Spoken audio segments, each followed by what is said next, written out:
All right, good morning, ladies and gentlemen. Today is September 14th, 2022, and I'm back with another edition of the Wednesday live show, and lots to talk about today. I'm going to try and keep it kind of short. So, recently I've been kind of droning on towards the end there, so going to be, relatively short show, short and quick today. I mean, everybody sort of should have a pretty good idea what's going on. It was a wild day yesterday. As you know, the inflation numbers, the CPI came out yesterday and was a little hotter than expected all day long. That phrase "hotter than expected" kept showing up, and so um, subsequently, as soon as those numbers came out, I got to tell you, in all the years I've been watching this, there's a handful of times that I think I saw the market have just a handful of times that I saw the type of reaction that we saw immediately following the release of that CPI number. I mean, in literally in like 1 minute. And I was watching the futures, of course, the S&P futures, and as soon as the number hit, the S&P futures spiked like in a split second. Spiked like 15 points up and then reversed and just plunged for the next few minutes. It was incredible. Half of yesterday's loss was pre-market, before the market even opened in the futures market, which is a whole nother thing. It's kind of odd the way that just sort of the structure, right? Because if you think about it, there's a whole bunch of stocks that were actually, trading normally or higher. They were going to open at their regular price. And then that humongous sell off in the futures, all of a sudden, all those stocks in pre market we're trading down big. And so, they all gapped down and the market gapped down. And, pretty much a good portion of yesterday's loss, I would say, I'm not going to say it was half, but it was almost half, happened before the market even opened. Right. So that was kind of unusual. And what I was about to say is that, I can remember a handful of times like election night, Brexit, certain the flash crash, but in all these decades I've been doing this, there's only a handful of times that I remember seeing the market have such a wild move in such a short amount of time. And so that was pretty interesting. So let's take a look at the inflation rate, right? And something that gets lost in the terminology and all the discussion about inflation is, actually quite a few things, but one is that you always hear people talk about inflation, but you don't hear them talk about the inflation rate. And to me, that's what's important. So, as a normal sort of person that goes grocery shopping and goes to stores and that and sees all these price increases, um, it occurred to me a long time ago that the rate of inflation is a little bit different of a concept than inflation, just saying the word inflation, because basically what I'm getting at is, here's how it works. So you go to the grocery store, and when inflation is running at roughly 8%, say, you see the prices of some stuff you normally buy are up, 10%, 15, 20%. I mean, seriously, like a year ago. So the official CPI, which obviously consists of a lot of different things, but stuff that I buy at the store all the time, when I go back, it's been going up. I would say that, like literally every single week or two that I go to the grocery store, it seems like the prices of stuff that I normally buy have gone up. And so, it's sort of, it's, I guess it's supposed to be an average, but here's what I'm getting at is, when this rate of inflation, when and if it comes down, it's almost assuredly going to start trending down. And as you can see, the official CPI number peaked, and it's come down for a couple of months. So yesterday's sell-off was more about the miss in expectations, and I think that I looked at the predictions for what the number was going to be, and I think like 8.1 was the sort of average or the consensus, and there was a bunch of them at like 7.9 and 8 flat, and so and quite frankly, the point 0.3 is basically a rounding error. When I look at this, I say, well, CPI is running around 8%.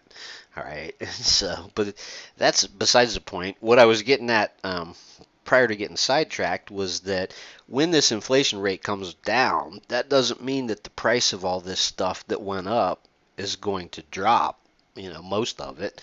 And so prices will stay elevated. And so, in theory, when the inflation, if the rate of inflation trends down, that just means that, hey, they may not raise the price again. They've probably already raised the price of half the stuff I buy several times, if 3, 4 times over the past couple of years, and so I don't really believe that those prices are going to come back down. What happens is that the price stays elevated, but if when the rate of inflation comes down, it's just longer before they raise the price again. So, and on the flip side of that coin is the idea that the Fed raising interest rates, slowing down the economy means that and the fact that prices have gone up means that people are going to have less discretionary money to spend, and so when the economy slows down and if we get a recession, then maybe some places like you've heard, like Target and Walmart, having to lower prices so that people will buy stuff. And it's economics they call a dismal science, because it really is. There's no hard and fast rules. And as I discussed sort of at length last show, is there's a lag between everything that happens. Like the economy is like the Titanic, and so when the Fed raises rates, or when oil prices, come up or go down like they have, then there's a really long lag between, when those things occur and when they sort of ripple their way through the economy, right? So I think a lot of people were expecting that the fall in gas prices was going to have a larger, than we saw effect on the inflation rate. But then again, gas prices, like I was saying, it's there's a time lag. So if these gas prices stay, say at the current level, maybe by the end of the year, things will start to look a little bit better. So that was one of my main sort of concerns and talking points last week, was how the price of oil affected the inflation rate. I mean, that's obviously the big thing, energy, right? And it's extremely volatile. That's why you always hear, like, core CPI excluding food and energy, because those are extremely volatile prices. And quite frankly, it's the current price of gas is feels sort of like a gift after gas pushing close to $5 a gallon, and now it's only 3.5 here. So if for some reason it stabilized at a lower price, then that would be good. However, as you guys know, there's a lot of stuff going on out there in the world, and they keep talking about energy shortage and this and that. And so the other big news that came out yesterday was that the White House floated the idea of restocking the Strategic Petroleum Reserve at an oil price under 80, right? So that's that's very unusual. I mean, for them to say that.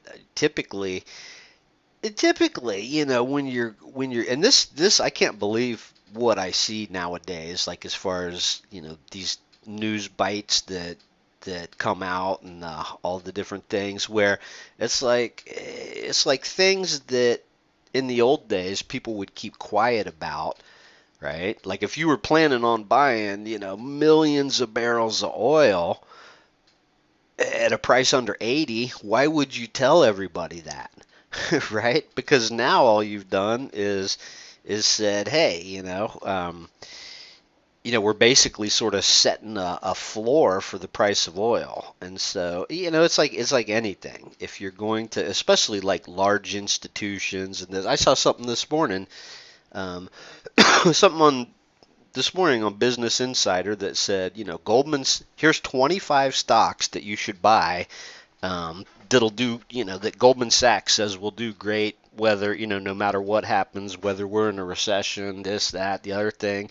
And, I think to myself, why would they put what is their motive for putting something like that out? You have to kind of question the motive for that because Goldman Sachs, I mean, yeah, are they really in the business of giving out free investment advice like that?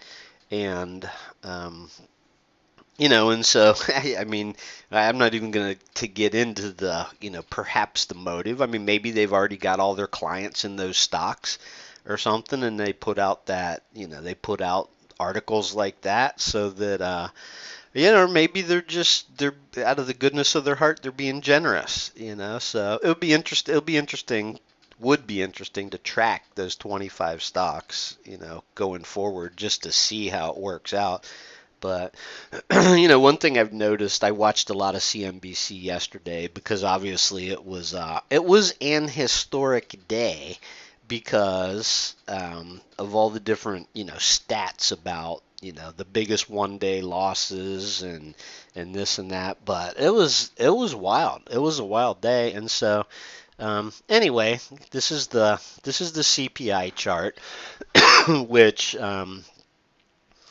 I just, I like to have this chart just so I can sort of get a handle on how out of control inflation is. And inflation, obviously, I don't want to get into a long discussion about that, but inflation is one of those things that affects every American or everybody. I mean, obviously right now there's global inflation, but it's one of those things where, housewives and normal people that don't even watch the markets or talk about economics or watch CNBC, any of that, they go to the store and the price of something that they bought went up, and even though it seems nominal, it adds up. And it's unfortunate because it leaves people with less discretionary spending.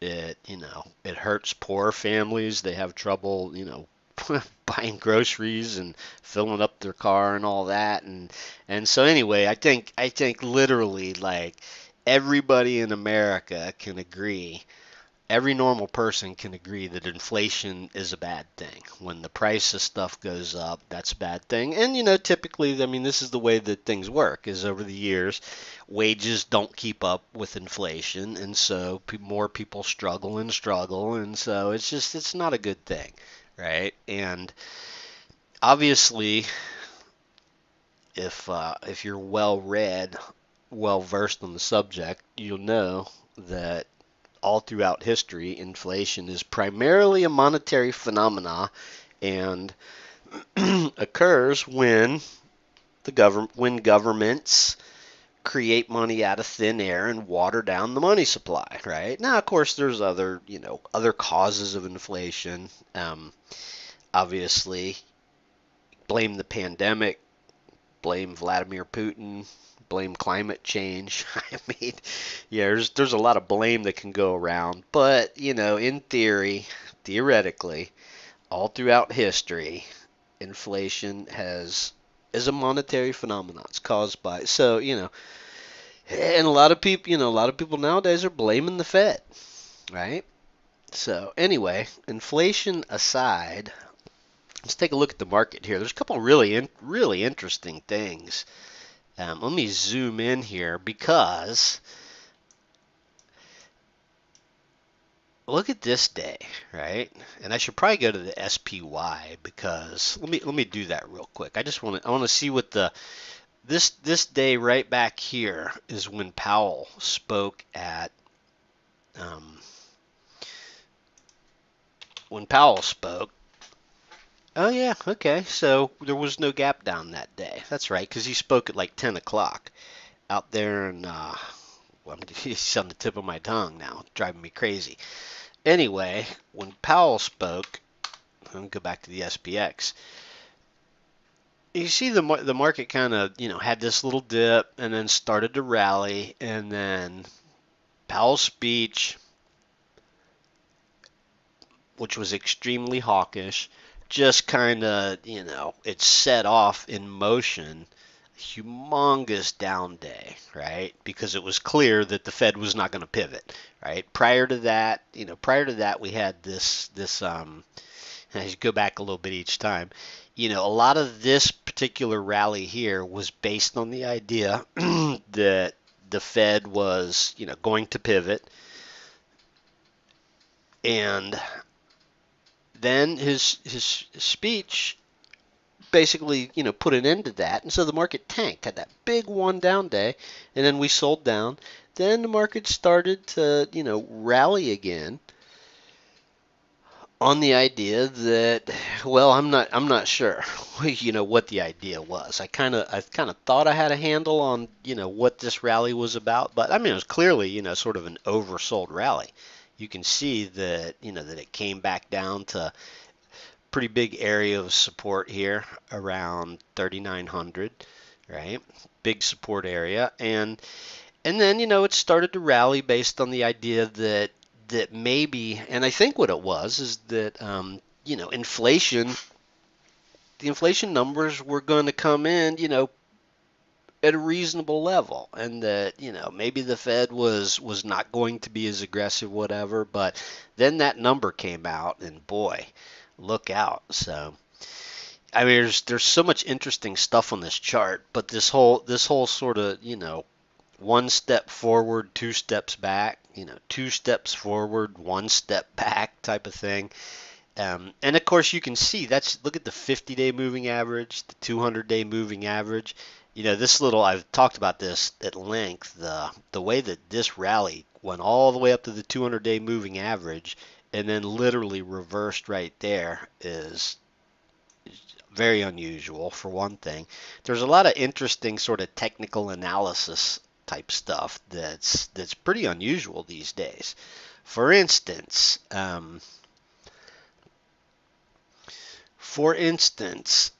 let me zoom out on this chart here a little bit because I'm playing around with like actually marking the charts up here. Marking the charts up here on the show. So, as we know, we've got this trend line across the highs, right?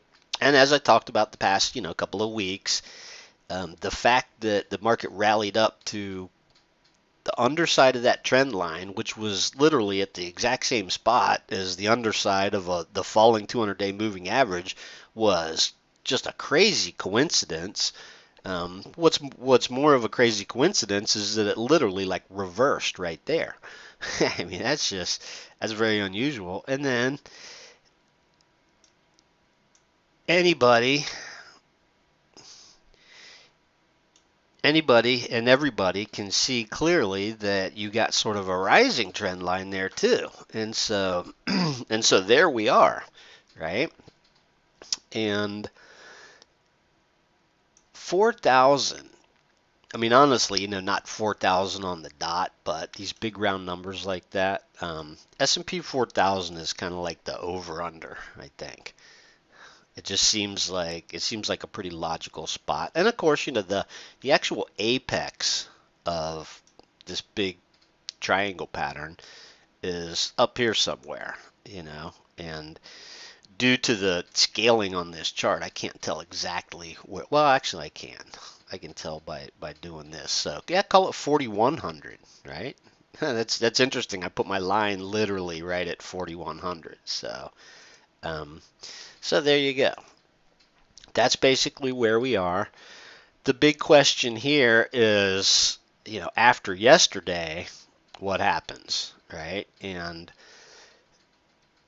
so, I mean, I've looked at a lot of these sell-offs and, the big down days, and typically there's follow through to the downside, but it doesn't always happen the following day. I mean, a lot of times, there's a lot of there was a lot of discussion yesterday about how it was overdone, right? And of course, I think this morning the PPI number came out, and that was a little encouraging, I suppose. But I always look back to here in early June, where we basically had like a 3-day just waterfall sell off, and that's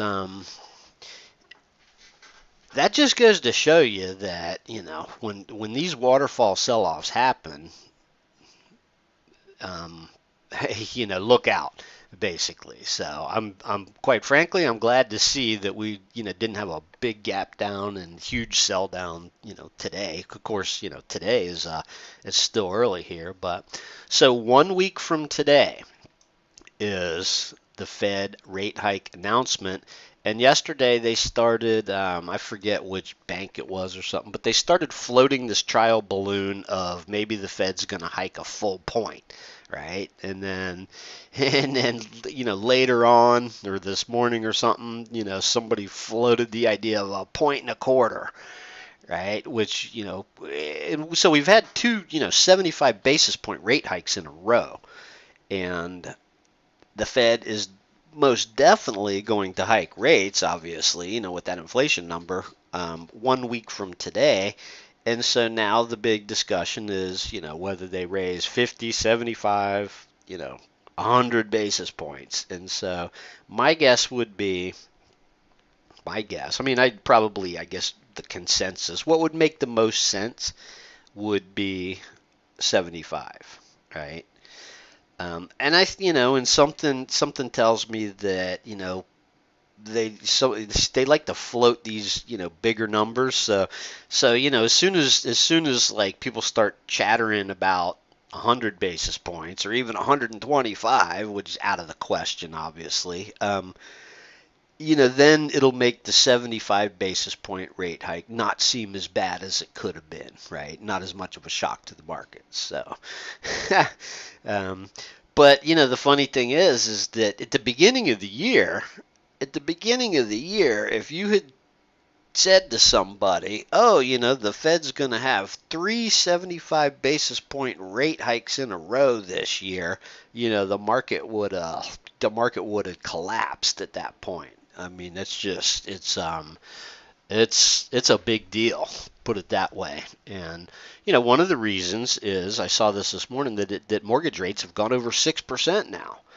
right? And so mortgage rates started the year around 3%, and now they're roughly 6%, I guess the average or whatever, which means that the monthly payment on the exact same mortgage is more than double now what it was to start the year. And so, I mean, that's a big deal. That's where like, all this economics and rate hikes and all this, where the rubber meets the road, because um, what that does is, if you take the median home price and the median average income and all that good stuff and crunch the numbers, what you come up with is the idea that, hey, if the monthly payments double, then,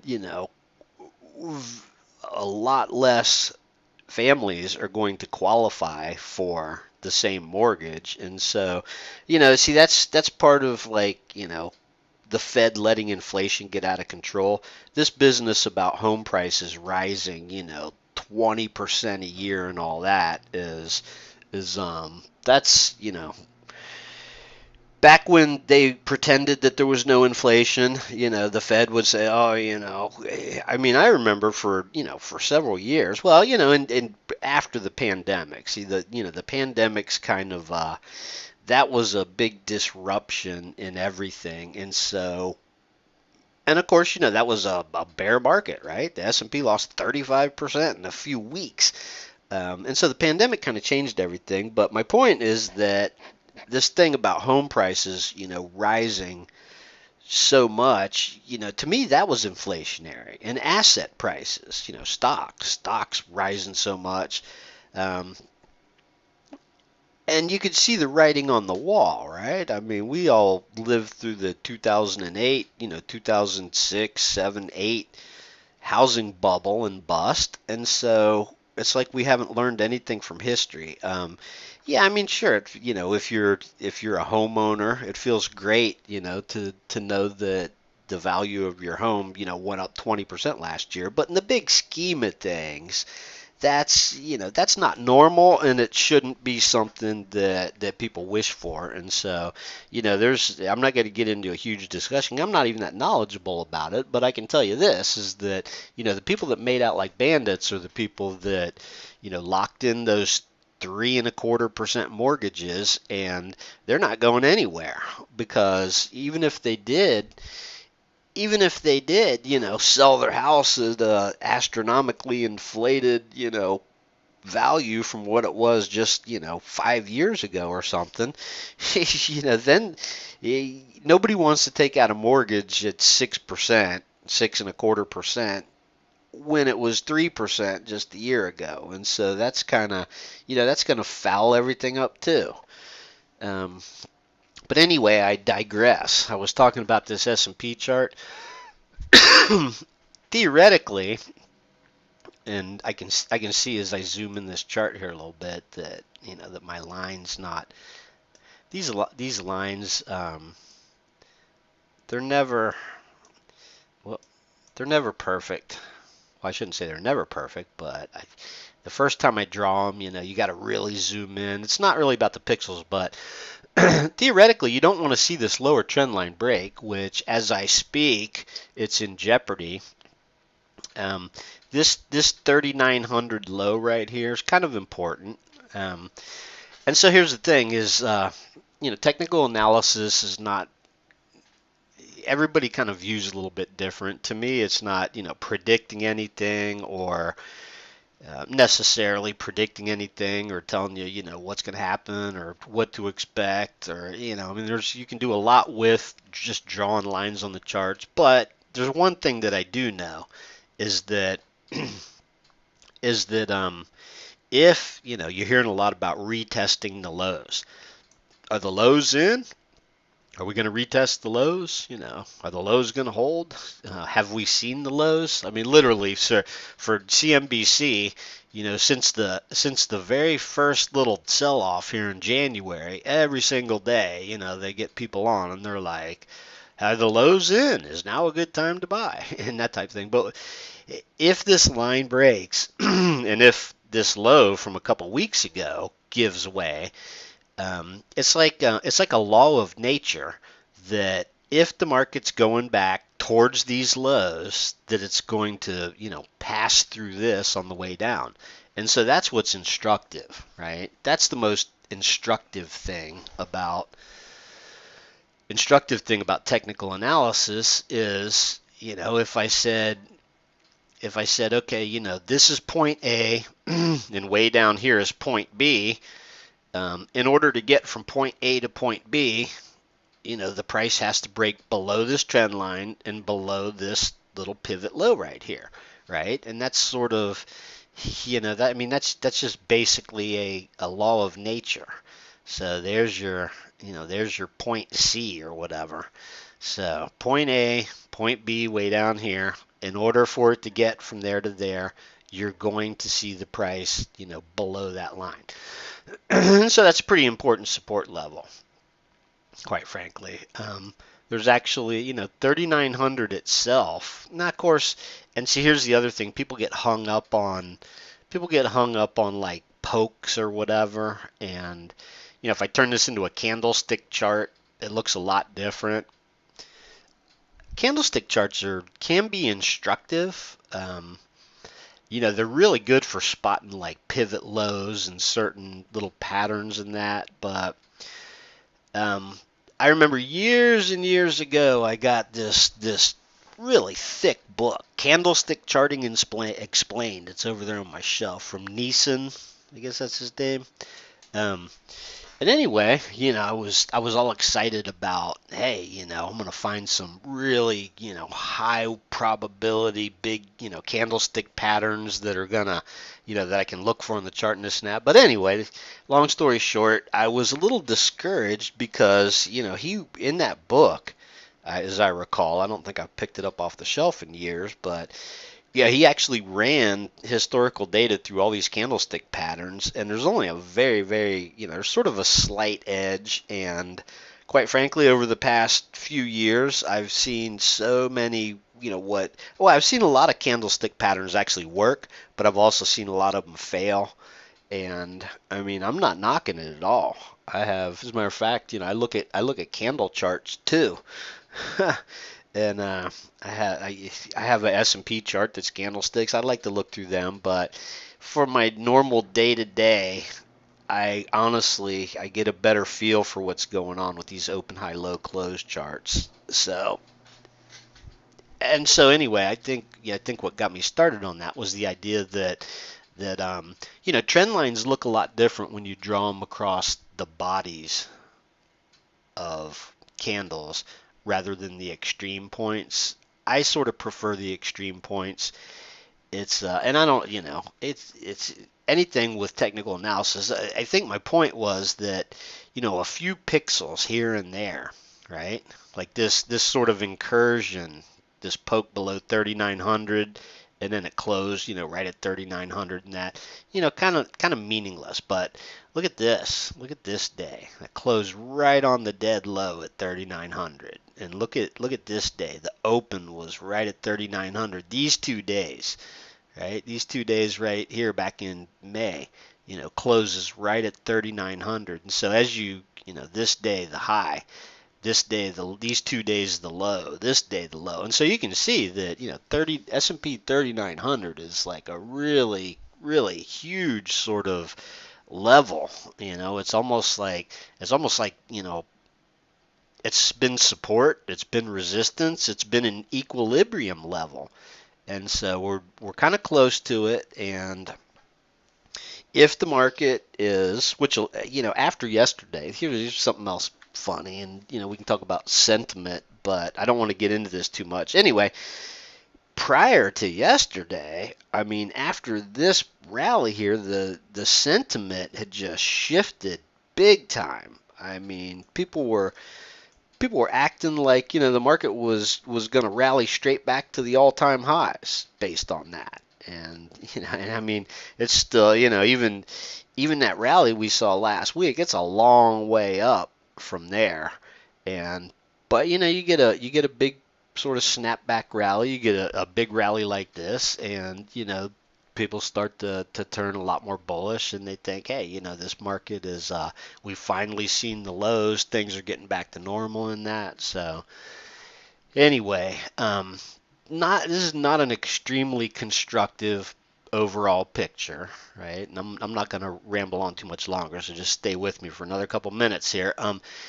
You know, you can look at this from a purely objective standpoint since the beginning of the year and say, the market's in a downtrend, clearly. I mean, that's about as clear and about as precise of a downtrend as I think I've ever seen. I mean, I've drawn some trend lines, and there tends to be, sometimes it's tough to draw a trend line because you got pokes and, you don't have 3 touch points or more. But I mean, this is clearly a downtrend.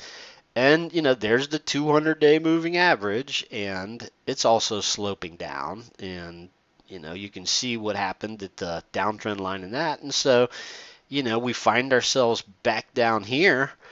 And so, yeah, I mean, it's clearly, from a purely technical and objective standpoint, the market's in a downtrend. And we haven't even looked and talked about the stocks that have been destroyed, or the Nasdaq or ARK, which I look at every week. And anyway, so you just got to be basically got to be sort of patient and just let things sort of play out. I don't know, I don't know if we're going to come all the way back down and test these lows.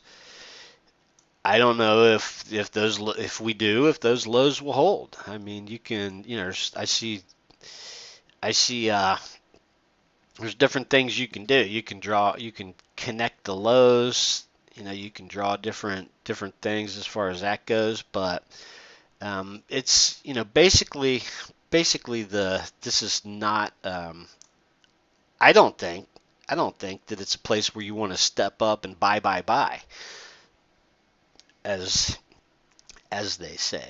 I just don't think that this is,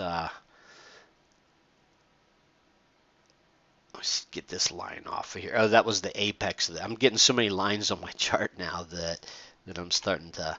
Here's the apex, 4100. An interesting thing would be, real quick, going back to what I was saying before, the market can't go back to the highs without breaking above Monday's high, right? So, and that's back to that big congestion area there. Remember, we talked about this congestion area and this congestion area. So, it's like I said before, it's a law of nature.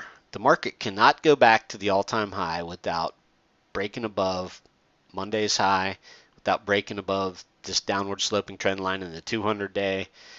The market can't go back to the lows without breaking below 3,900 and this low right here, right? And of course, there's a bunch of support on the way down, and nothing happens that fast.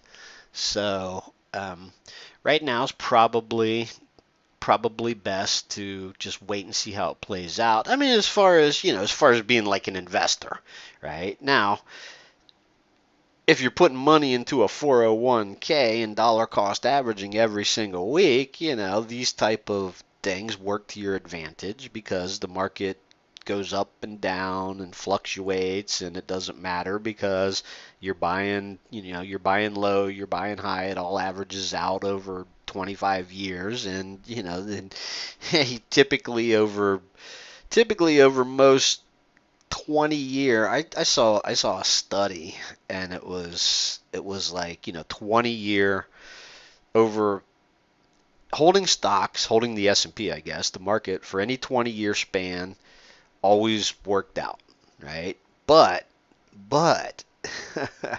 there's caveats to that because that's not necessarily true. There's long periods of time where if you bought at the highs, like if you lump sum at the highs, it took, back in the Great Depression, and I should have pulled this chart up because I have this chart somewhere. Back in like 1929 or whatever, at the peak in this is the peak in 1929, the market took like 20, well, I guess it was 25 years. Yeah, it was 25 years, no big deal. So, but yeah, 25 years is a long time to get back to even if you bought at the peak. And so there's been other periods of time where it took really, really long time. So, yeah, I mean, the question here is this market peak, and so this is a bear market. I mean, we're down. S&P's down like 18% or something, but it was down 20%. So the question is, when do we surpass the high? And I think there's still a lot of people out there, a lot of people and a lot of professionals that I see on CNBC act like they act like we're going to see all-time highs this year. Right? Which I'm very skeptical about that. But, hey, maybe keeping true to the last, I guess since 2008 or something like that, since that last, the crisis,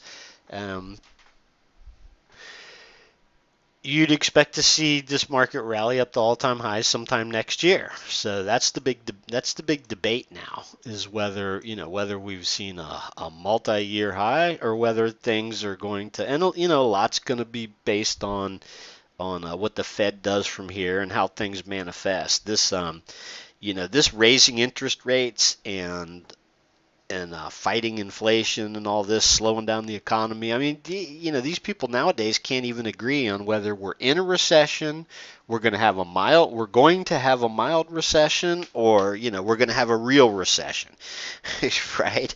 So things are just weird right now. The market is kind of crazy, but the thing of it is that just having like some simple trend lines on your chart, and that you kind of get a good feel for it.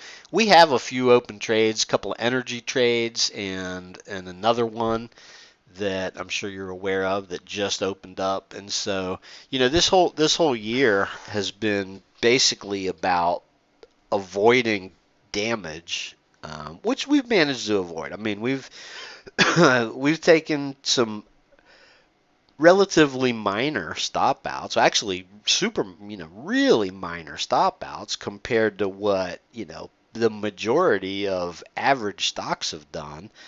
And so that's been, we've just been playing defense. It's been the type of market where playing defense is been the best thing. And so that's what we'll continue to do. And so I don't see any reason to, as from a swing trading perspective, I don't see any reason to be aggressive here. So 1 week from today is Fed Day. I'll be back in the morning that day, and we'll see where things are at and what the expectations are. And so I will see you then.